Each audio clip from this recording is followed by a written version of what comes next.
अभिलाषा छोड़कर कर्म करने वाला मनुष्य ही अपने जीवन को सफल बनाता है। जय श्री कृष्ण। मैं आपकी अपनी सलोनी सैनी आज लेकर आई हूँ गीता का सार। गीता के 18 अध्याय हैं एवं उसमें 700 श्लोक हैं।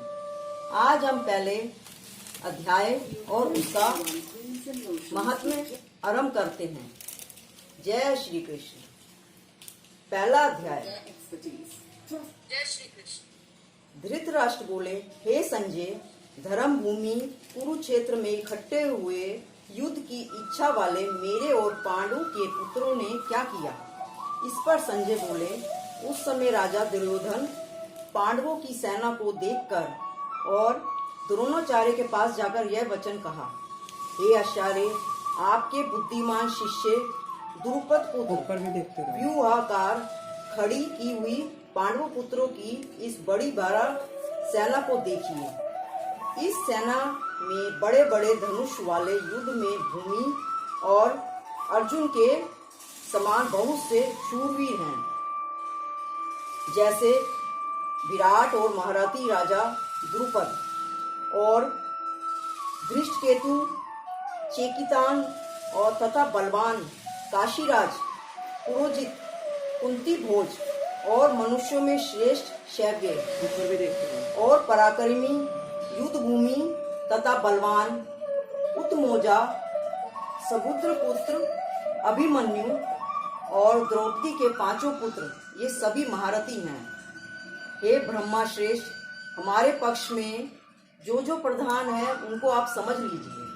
आपके जानने के लिए मेरी सेना के जो जो सेनापति हैं उनको कहता हूँ।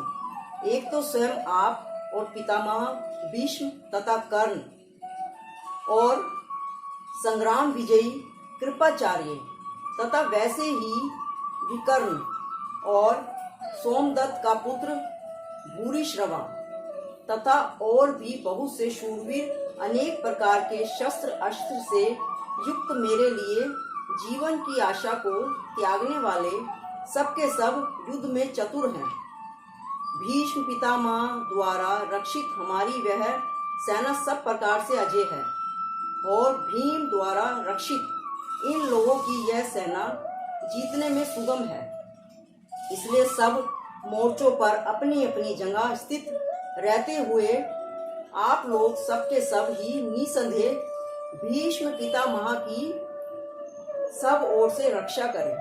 इस प्रकार द्रोणाचार्य से कहते हुए दुर्योधन के वचनों को सुनकर कौरवों में युद्ध वृद्ध बड़े प्रतापी पितामह भीष्म ने उस दुर्योधन के हृदय में हर्ष उत्पन्न करते हुए उच्च स्वर में सिंह की नाद के समान गर्जनकार शंख बजाया।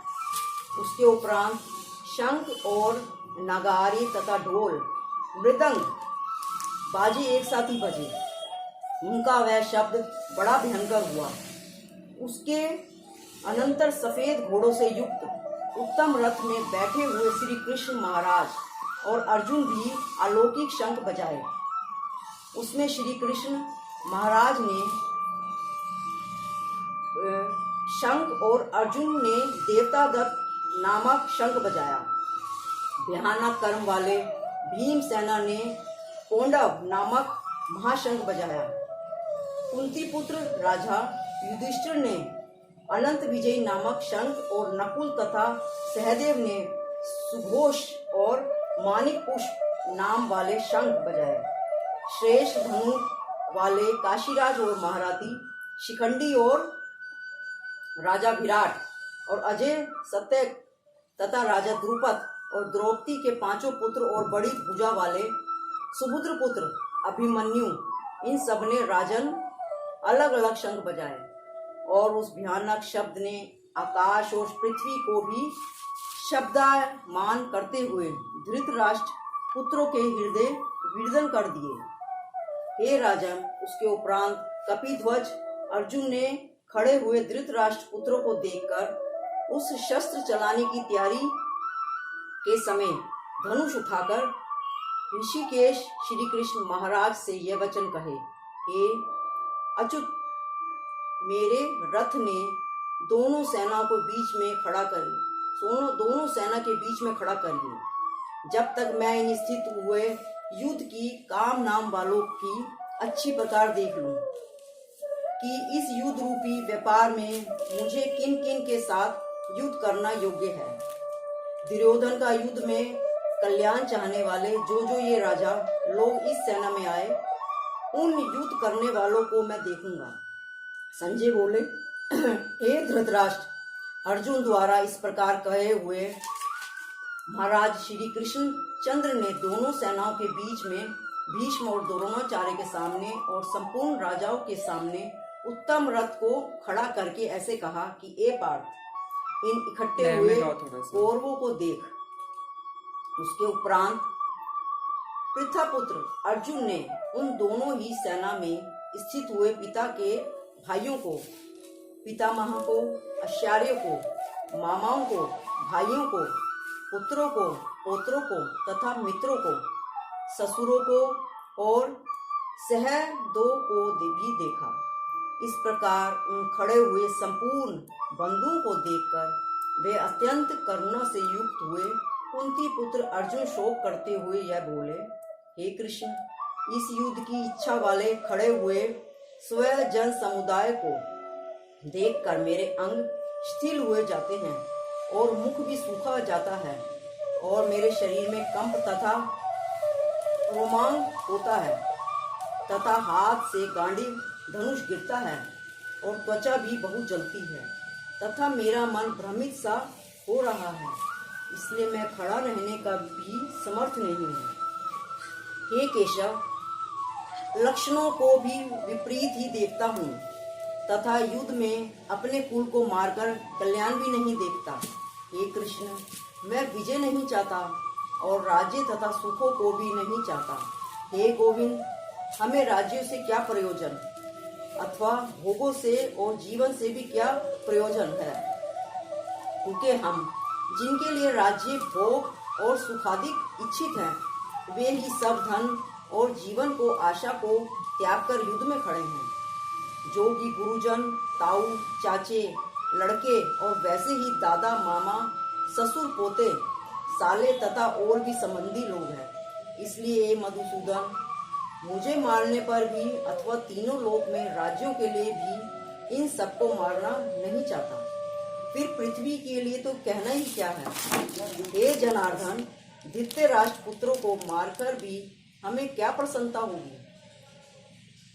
इन्हें मारकर तो हमें पाप ही लगेगा। इससे हे माधव, अपने बांधव धृतराष्ट्र के पुत्रों को मारने के लिए हमें योग्य नहीं है, क्योंकि अपने कुटुंब को मारकर हम कैसे सुखी होंगे। यद्यपि लोभ से भ्रष्टचित हुए ये लोग कुल के नाश करता, दोषों को और मित्रों के साथ विरोध करने में पाप को नहीं देखते, परंतु हे जनार्दन, कुल के नाश करने से होते हुए भी दोषों को जानने वाले हम लोगों को इस पाप से हटाने के लिए क्यों नहीं विचार करना चाहिए? क्योंकि कुल के नाश होने से सनातन कुल धर्म नष्ट हो जाते हैं। धर्म के नाश होने से संपूर्ण कुल को पाप भी बहुत दबा लेता है। तथा हे कृष्ण, पाप के अधिक बढ़ जाने से कुल की स्त्रियां दूषित हो जाती हैं। स्त्रियों के दूषित होने पर वर्ण संकर उत्पन्न होता है और वह वर्ण संकर कुल घातियों को और कुल को नरक में ले जाने के लिए होता है। लोग, हुई पिंड और जल की किया वाले इनके पितृ लोग भी गिर जाते हैं और इन वंश संकर कारक दोषों से कुल घातियों के सनातन कुल धर्म और जाति धर्म नष्ट हो जाते हैं। तथा हे जनार्दन, नष्ट हुए कुल धर्म वाले मनुष्यों का अनंत काल तक नरक में वास होता है, ऐसा हमने सुना है। अहो शोक है कि हम लोग बुद्धिमान होकर भी महान पाप करने के लिए तैयार हुए हैं, जो कि राज्य और सुख के लोभ से अपने कुल को मारने के लिए तैयार हुए हैं। यदि हम शस्त्र रहित ना सामना करने वालों को शस्त्रधारी धृतराष्ट्र के पुत्र रण में मारे, तो वह मारना भी मेरे लिए अति कल्याणकारक होगा। संजय बोले, रणभूमि में शोक से उदित मन वाले अर्जुन इस प्रकार कहकर बाण सहित धनुष को त्याग कर रथ के पिछले भाग में बैठ गए। जय श्री कृष्ण।